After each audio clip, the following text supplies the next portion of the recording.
Ladies and gentlemen, welcome back to the Overwatch Open. We've already had our first game, round of 16 done, and now we have 2 quarterfinals to look forward to, and that's just in Europe. We have North America, excuse me, and I have some North Americans. I've just ate a chocolate bar, it's stuck in my lungs. Fortunately though, we do have a good game that will hopefully clear things up for myself and for you guys. Now this is an intriguing one to look forward to. I have yet to dive into the WEUNITED storyline. It's one I love, it's one I'm familiar with, one particular individual who is not a stranger to social media, and I think that's a nice one. We'll leave it at that with, of course, I'm referring to 2Easy and his recent departure from Reunited. And fun fact is that should they win this and should Reunited win their bracket game, they will clash. Tomorrow. Yes, Excellent. tomorrow in the semi-finals. But gentlemen, I would like you to set the scene on this roster, because just as we were coming onto air, you were saying, yeah, this Reunited roster, I know a lot about it. It's just like 6 different rosters have clammed into one. Can you maybe explain why? I think was it Joshy you were saying that?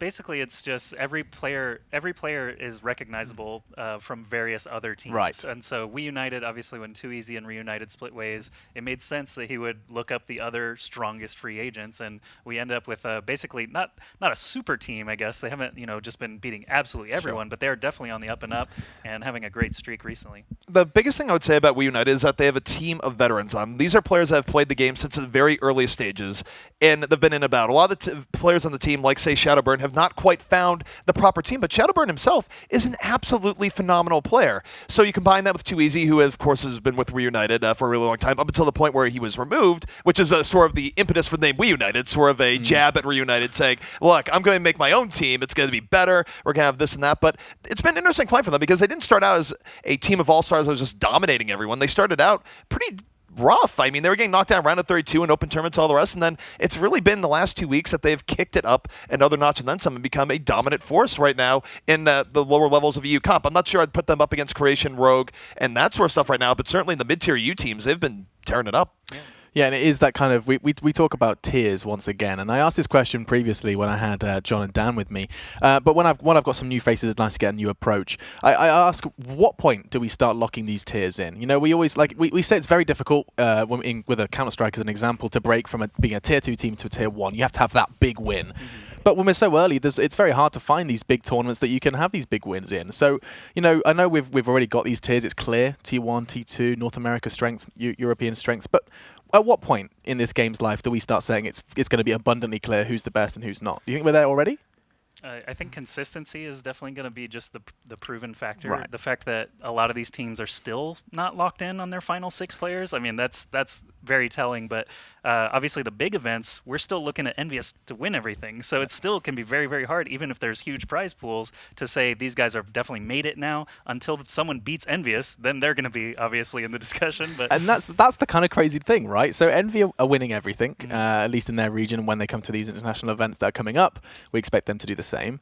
So then my question to you is, does that mean Envy's in a tier all on its own? Is there kind of Envy then tier 1, tier 2? Is that really how you describe it? Yes, that's absolutely described right now, especially in NA right now, where you have Envy as the super dominant force. And then you have your tier right below that, which is, of course, your C9s, your TSMs, your LGs. They're all fighting for there, but Envy has clearly separated themselves from the pack. And the one nice thing about EU competition right now is I feel like EU is much closer. You look at your top EU teams, there's a lot more parity between the two, and it's not a guaranteed one team's going to dominate all. And in fact, with the exception of what IDD-QD did, of course, now the core of the Envy roster, in a sense, EU's always, I felt like, had more parity near the top anyways. And you can say, even just from last week's games, Sure. Anox and Misfits in the final for EU, I thought Anox was going to take it just because they took the first map. They had just beaten 2 back-to-back very strong teams, and then Misfits just fights right back and ends up surprising me. So I agree totally with ZP that in each individual region, after Envious is kind of taken out of the equation, then you actually have a lot of parity. And even in North America, NG Red is in the discussion with Luminosity, TSM, and Cloud9, always them taking series off of each other now. So EU is definitely not sorted yet. Which is fun. I like this. Yes. I like that things change. Like, I like that we came into the yesterday or last week, and we had Anox walking through Reunited and Rogue just like that, just shrugging them off their shoulders and getting to the grand final. That was a fun storyline, and we're seeing more from it. Does look like the maps are almost ready though for this quarterfinal. It's a best of 3, and we'll be seeing, I believe it's Kings Row, Ilios, and Hanamura. Now, what does that map pool? Yeah, that's right. I had to double check before I said it. Hanamura. What are you thinking about that? It's been a long time since that was in the remaining 3. So I think the Fate gods actually thought that as far as things went here, I think they thought that WEUNITED was reunited, because most of the times we've seen Hanamura in comp, it's been reunited playing it. So now maybe some of that mojo is heading over to WEUNITED. That's the most I think of there, because I think I've seen reunited the team on Hanamura more so than any other team by about a factor of 4. Maybe Too Easy is leaking. Either way, the first map is King's Row. We'll see how this does go down. It's 2STRONK's chance to go ahead and take themselves to a semi-final. That will, of course, be played out tomorrow. For now, though, we go into King's Row. It's WEUNITED and 2STRONK, and your casters are going to take it away. All right, and so we talked a lot about WEUNITED's roster there. Obviously, 2STRONK in the discussion as they reach the round of 8 once again. So these guys definitely putting up good fights recently. Mineral is a name, obviously, that I've seen all over the place. Ruster is a very solid Reinhardt and main tank for this team. Sini was incredibly strong Widowmaker, and of course Widow has kind of left the meta a bit. Could still resurface. Here's the interesting thing coming out here. Of course, we saw Tailspin doing a King's Row a while back, but Manitin is going to be rocking the Mei, so fans of Mei everywhere rejoice. That is absolutely going to be a thing here as the offensive WEUNITED now sets up and looks for the opportunity. They're not wasting a whole lot of time here, Josh. Yeah, we've got the D.Va on offense, basically as the mobile tank. Zom's already being taken out there by Icefeld, taking out 2 actual members of the attacking team there, WEUNITED.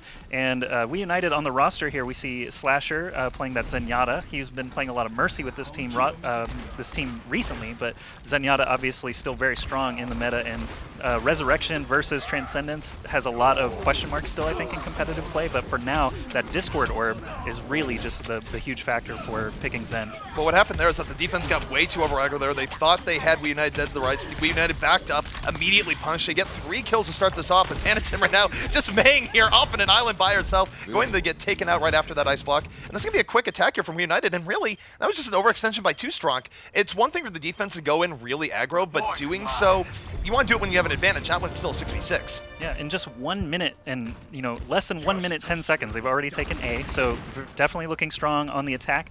Too Easy and Shadowburn both have their ultimates available for this next stretch as well. Icefeld hanging out here, waiting for the rest of his team to kind of group up. They're going to give a little bit of a cushion for that payload. It does take some time to get started, so you don't want to be too aggressive on the defense and just immediately smash right back into them. You want to give them a little bit of time. Obviously, the spawns are moved now as well, that A has been taken, so defense has a long run back. They do not want to screw it up by just dying immediately. Well, the offense on the way, Deadeye coming up for Too Easy, immediately punished right now by Manitin. Shadowburn looking to the back, does get the deflect kill on Icefeld, gets the double kill. Shadowburn so good at getting a 3K without even pulling out Dragon Blade. We've seen this time and time again last few weeks, and he's wreaking havoc without even pulling it out. I thought we were about to see a Dragon Blade, but Shadowburn doesn't need blades, he just has stars, Josh. Yeah, just deflect there did so much damage. It's actually kind of ridiculous. Icefeld obviously did not know that he was to his right, or he probably wouldn't have turned on him so quickly, but you can see the payload just booking it now, basically, after Genji basically had his run of the defense, now still has Dragon Blade available, and Too Easy did use his Deadeye during that encounter, but should be able to rebuild it pretty soon. Slasher now with the Transcendence available is going to be great. Graviton Surge comes out, does catch several members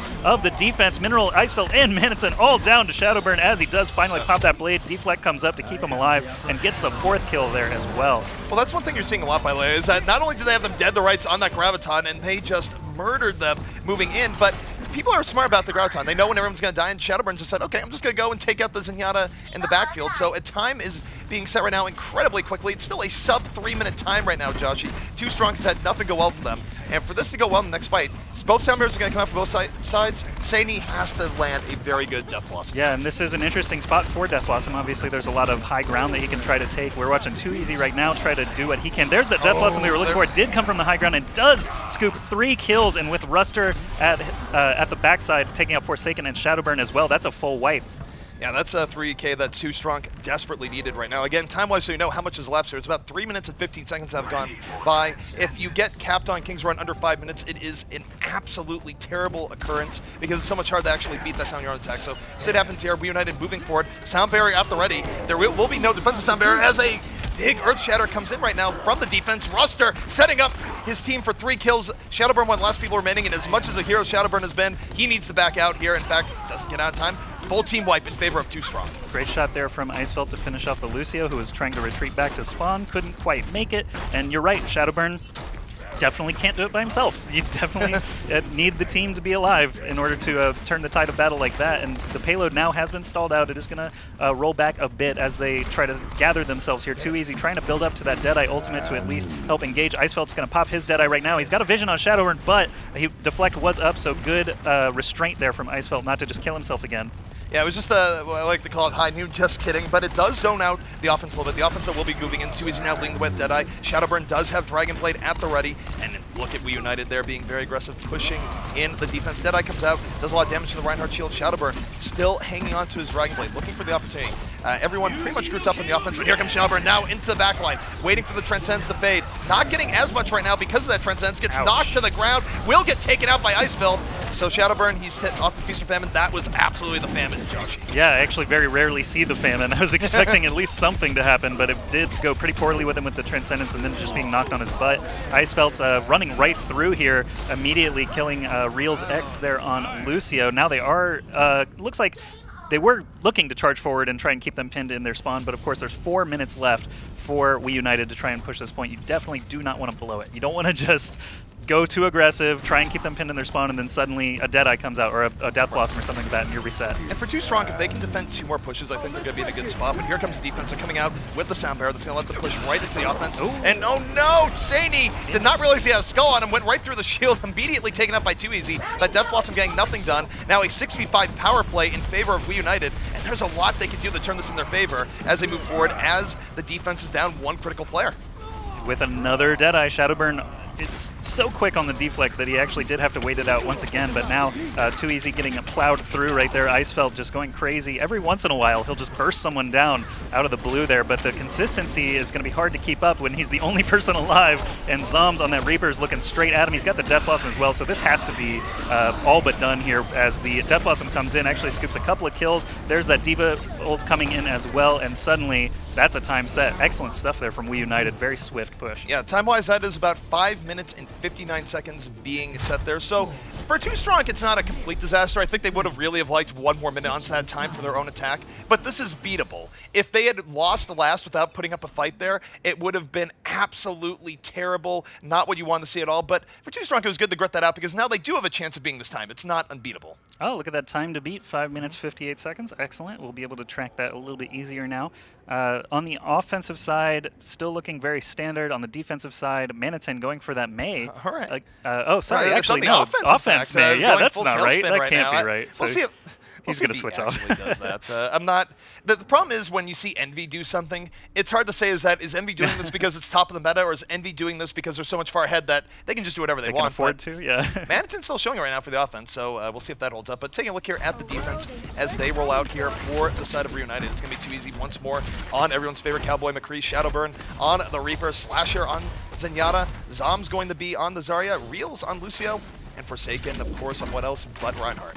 Let's talk about just Reaper versus Genji. So on defense, both sides we've seen Reaper. It makes a little bit more sense because you're pushing into a smaller area as defense. They're always going to be on the point or going to the payload, so you can take meat shots a lot easier. Genji, on the other hand, is trying to basically drive a stake as deep as he can into the defense, so his mobility really comes out there. That's why you kind of see Reaper more often on defense, Genji more often on offense. Especially on King's Row, where there's so many ways that a Reaper can really just flank in, clever spot side and all the rest. That's why, I mean, even as far back as Overwatch has had competition, we've only seen Reaper been here. I mean, there's been a few cases where he's gone away, but in general, if the game is in a good balance state, you usually see Reaper.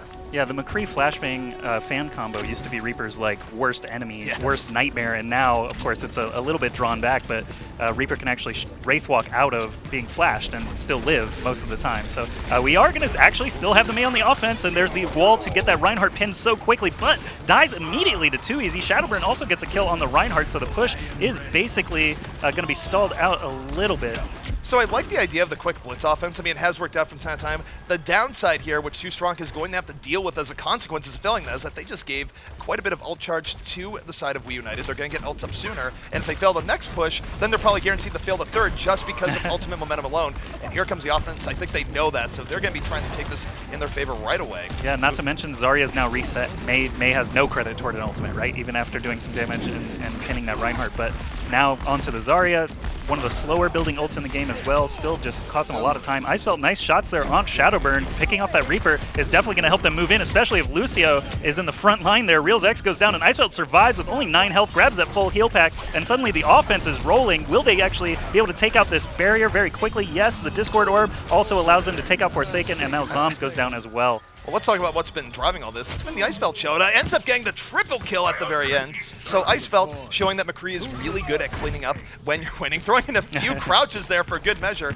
But even in the last game where 2STRONK was kind of getting rolled over, I thought Icefelt was one of the big bright spots of their team. So it's good McCree play coming up from 2STRONK. It's keeping them in this game as we move forward. And we'll see things go. WEUNITED expect them to play pretty aggressive at the first bend on defense here, though. Is this the golden gun, actually, that we're seeing on Icefelt? It's hard to tell sometimes with some of these models because there's just weird coloration. Look, if it's not the Gambler skin, then it probably is. Yeah. Because the Gambler skin already has a kind of goldenish gun anyways. That's why, yeah, it can be hard to tell. But here, we've got Earthshatter available for Forsaken. He's probably going to wait until they either get up to this bookstore, doorway or to the corner itself. I hear the Deadeye going off now. 2easy triggering it there, looking for some kills. Will he actually find anything? Looks like he's just going to fire into the void there as the team backs off. Yeah, and if nothing else, they are buying themselves quite a bit of time here. And I see them pulling back. Zombs is long into Graviton. He's going to use that Graviton. Gets, I think, 2 into that. And first follow-up here comes from Shadowburn. Dragon Blade on the way from Sandy, trying to turn the tide. Not able to pick up kills early on here. Is getting countered by the Transcendent. Shadowburn comes in the late fight. Death Blossom takes out Ruster. Not a full team like coming up from that Graviton from WEUNITED, but they do enough to win the fight cleanly, and 2STRONK gonna have to reset again, but hey, they do have a Graviton coming up of their own in just a moment. Yeah, with 3 dead there, they're going to be forced to wait it out. There's a Deadeye now for Icefelt, but he actually hasn't even needed it. He's just been shooting away at those headshots anyway, so we'll see. Sometimes it feels like when you're playing McCree that you just don't want a Deadeye because you're such a sitting duck at that point, and you can just push out so much damage anyway that it's kind of an awkward ultimate from time to time. Alright, so Deadeye right now coming out here from the side of 2easy. Again, letting the defense be a little bit more aggro. They zone the offense back a bit. Offense just takes cover in the pub. And here comes Graviton Surge from the offense. Deadeye from Icefelt, trying to be the fall-through. Ruster gets just 2 kills off swinging the hammer alone. That's going to be 4 kills now for 2STRONK as they move it forward, and they're in a great position right now, Josh. Yeah, getting that kill on Shadowburn, I think he was probably trying to reset so he could respawn with his team, but definitely helps to just clear the path there and try to make it all the way to this next checkpoint. I believe they're going to be able to do it here as we don't have a Reinhardt charging up around the corner or anything like that just yet. So checkpoint going to be easily achieved here. Now they've still got a couple of minutes to try and beat this time set by WEUNITED, but I think they need pretty much a straight through push. Yeah, they have about 2.5 minutes left. So what that gives them moving forward here is that they can lose this next push. They can maybe lose the second one after that, but only about 3 pushes total. Hammer down coming in here from Ruster on the offense. Gets 1, but 2easy immediately firing back. Offense, though, 2 kills to their name. They are pushing back WEUNITED. WEUNITED has to be careful not to chain deaths, or they could be in a very unwinnable position here in just a moment. So they do back out well. When you look at 2STRONK, they're about to have a Dragon Blade and a Transcendence at the ready. This is their opportunity. Here we're in this final straightaway now. You can see the sight lines basically for the McCrees. This is kind of his best opportunity. Sini now with the Dragon Blade available honestly can just jump over everyone at this point and just pick his targets. That's a great part of having that Genji dash mobility. But there's Shadowburn in the mix there. He does have Death Blossom available. He's going to wait out the Transcendences on either side before trying to find his targets. Now he does get a little bit of damage in, but actually ends up falling. Sini and now Icefelt popping his Deadeye. Does not get a kill, but does get the follow-up kills on Slasher and 2easy, and that's going to be enough. Icefelt being an absolute hero and how he set that up, put that fight in 2STRONK's favor. This is going to be a faster time, and 2STRONK has taken map number 1 away from WEUNITED, and this is interesting. I think going in it would have favored WEUNITED a little bit because they've had better showings as of late. 2STRONK, as I mentioned, they have been a dark horse team. They have had the potential to sort of level up their game, and they did there, and no small part to the Icefelt. Icefelt standout McCree play both on defense and offense, and it paid dividends there in that last attack. Yeah, a stronger McCree during that match. What do you think? 2easy or Icefelt? It was Icefelt. There was no doubt about it. Icefelt lit up the kill feed more. He had more clutch moments for his team, and it just worked out really, really well for him. 2easy, he's capable of going off, but he's sort of, as a player, he's also kind of inconsistent where he has moments where he does really well and moments where just like, 2easy, what are you doing? Yeah. I don't think he like messed up horribly there, but certainly was not playing quite as well as Icefelt was. What do you think about the Reaper effectiveness there from Shadowburn? We saw a couple of Death Blossoms. One of them got a couple of kills. Some of them really only just did a little bit of damage. Yeah, for Shadowburn, it's really weird because Shadowburn, his big standout plays come as Genji, whether it's defensive Genji, offensive Genji. He plays that hero on a much higher level than I think his other heroes. I don't think Reaper play was necessarily bad, but it's not the crazy game-defining stuff that you see from him when he's on other heroes. So even though they probably have a reason from scrim results otherwise not to put him on the Genji there, it does feel like he still better went on it regardless of the situation. Even if it's defense, because we Yes, talked even about on defense, yeah. Reaper versus Genji earlier, and yeah, so even on defense, Genji could have been a smarter choice. Maybe we'll see them switch it up here in the next map, which is going to be, I already forgot. It's Ilios, yes, King of the Hill this time around, and Genji is certainly efficient on all these King of the Hill maps. Well, Ilios coming in again, I'm sort of thinking, is that has WEUNITED inherited the Reunited legacy? Because also Reunited with an R was one of the only teams to really get a whole bunch of Ilios games under their belt. So again, the map pool of Ilios, if WEUNITED is able to bring it back, we'll be going to Hanamura. So it's an interesting map pool. It's very Reunited, but it's WEUNITED instead. So yeah, Hanamura, I don't know if we're going to get a chance to see it. 2STRONK taking the first map. King of the Hill, obviously a different story. You're not trying to set a time. You're really just doing the bloodbath style. And that's where Shadowburn can really just be unleashed, where when he's been on King of the Hill recently, he has been on Genji, and he's been a standout. In fact, Too Easy felt a lot more comfortable on King of the Hill last time we saw him there as well. So we'll see how that goes. All right, we're going to go to a break for now.